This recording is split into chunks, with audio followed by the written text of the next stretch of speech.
Good day, everyone. Welcome to Administrative Leadership, ED217, under Professor Fortunato Hidalanga. This is Joy B. Gaitan, and with me as co-reporter, Eden Ross T. Camat. We will be reporting about school leadership. School leadership. Here are the objectives. First, define school leadership. Second, identify the 10 principles of school leadership. Third, know the importance of school leadership. What is school leadership? School leadership is second only to teaching among school-related factors in its impact on student learning. Moreover, principles strongly shape the conditions for high-quality teaching and are the prime factor in determining whether teachers stay in high-needs schools.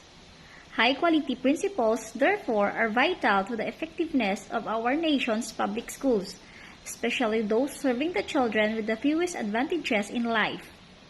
School leadership is transforming the school into a more effective organization that fosters powerful teaching, learning for all students. According to Secretary Jesly A. Lapos of DepEd, our success as school managers depends on our positive attitude towards change. We must be the catalyst who will not only accept changes and reforms, but also lead and manage these changes. Why is school leadership important? Good leadership in schools help to foster both a positive and motivating culture for staff and a high-quality experience for learners.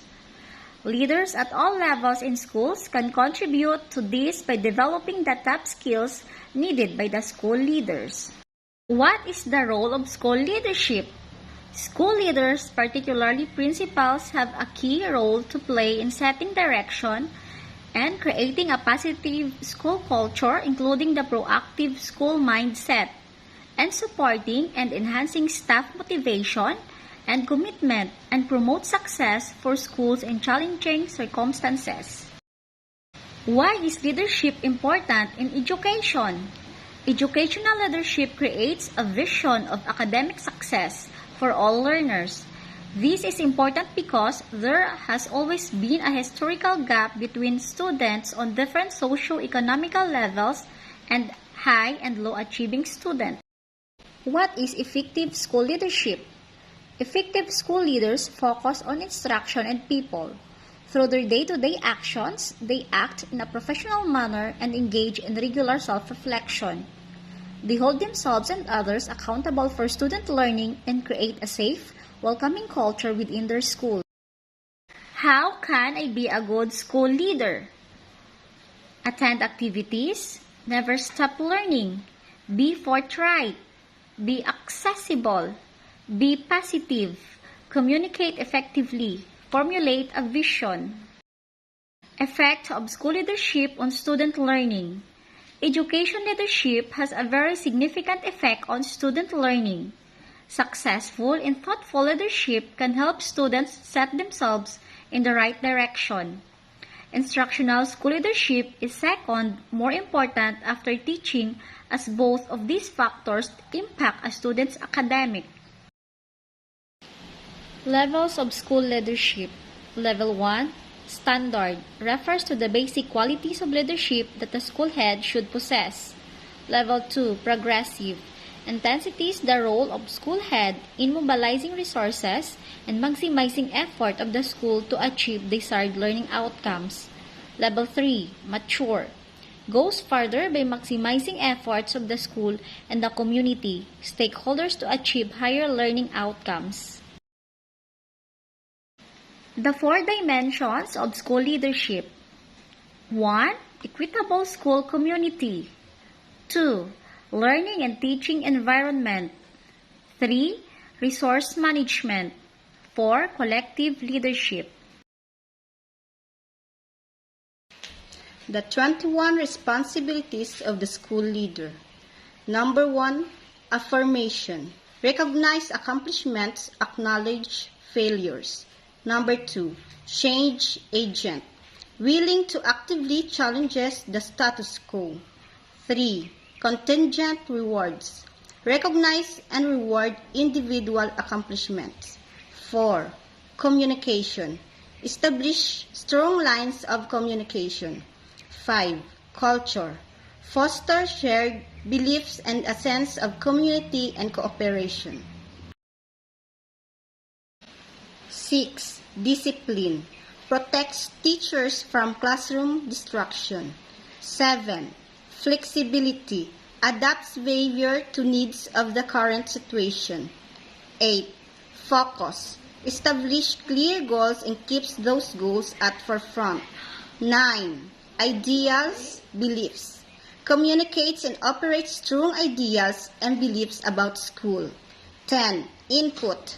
Involve teachers in the design and implementation of policies and procedures. 11. Intellectual stimulation. Ensures awareness of most current theories and practices. 12. Involvement. Directly involved in the design and implementation. 13. Knowledge. Knowledgeable and current practices. 14. Monitoring and evaluating. Monitors impact of school practices and their impact on learning. 15. Optimizer. Inspires and leads new and challenging innovations. 16. Order. Establish routines and standard operating procedures. 17. Outreach. Advocate and spokesperson for the school to all stakeholders. 18. Relationships. Demonstrate an awareness of the personal aspects of teachers and staff. 19. Resources. Provides teachers with necessary materials and professional development opportunities. 20. Situational awareness. Is able to address current school issues and identify potential problems. 21. Visibility. Has quality contact and interaction with teachers and students. Effective school leadership. First, develop a strong school leadership team. Crafting a purposeful community. Setting up and maintaining a leadership team. Second, distribute some responsibilities throughout the leadership teams. Principals should still execute some of the responsibilities. Third, select the right work. Utilize the action steps of the What Works in Schools model. Should involve the entire faculty.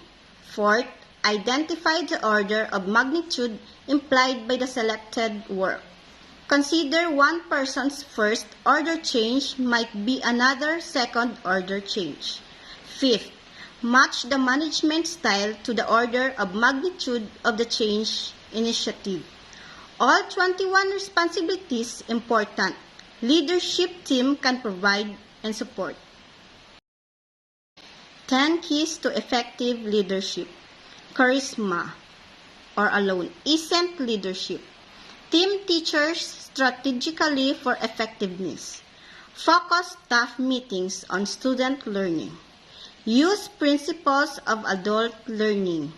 Apply elements of continuous improvement and innovation. Model your own professional learning. Resource allocation should reflect priorities. Involve staff in important decisions. Emphasize crucial principles of student learning. And plan for both change and sustainability. Top 5 skills of good leaders. Number 1. Leading through teaching and learning. For all school leaders to be successful in the role, they need to lead the way in driving teaching and learning outcomes. First and foremost, this involves setting expectations about the school's learning practices and ensuring the organization's values and behaviors underpin a focus on improving on student success. Second, develop self and others. Good school leadership should have a strong focus on continued professional development. This starts with leaders growing their own skills and knowledge through a commitment to professional development and personal health and well-being. Third, promoting positive change in school environments. With the education space evolving rapidly, it's essential for leaders in school to be open to innovation and change and to drive new initiatives in the school environment. The change should remain consistent with the school values and goals. Fourth, driving school management. Leaders in schools use a range of data management methods and technologies to manage school staff and resources efficiently. They work with team members to ensure efficient operations, while also liaising with the school boards, governing bodies, and parents and outside influences. Fifth, engaging and working with the community. A key focus that school leaders need to have is engaging with their wider community. Schools are often comprised of mixtures of students from different cultural, linguistic, and spiritual backgrounds. The 10 Principles of School Leadership. Principle 1. Know all aspects of your job. Principle 2. Set accountable goals. Principle 3. Ensure that jobs are understood, supervised, and accomplished. Principle 4. Know your teachers and look after their welfare. Principle 5. Keep every teacher informed. Principle 6. Develop responsibility among your teachers and students. Principle 7. Set the example. Principle 8. Take responsibility. Principle 9. Make sound and timely decisions. Principle 10. Develop teamwork. Conclusion. To conclude, an effective leader must have character, competence, compassion, and courage. These characteristics are the components of one's personality that gives them the capability to successfully lead a group of people in the right direction. Character allows you to make the right choices. That's all. Thank you for listening.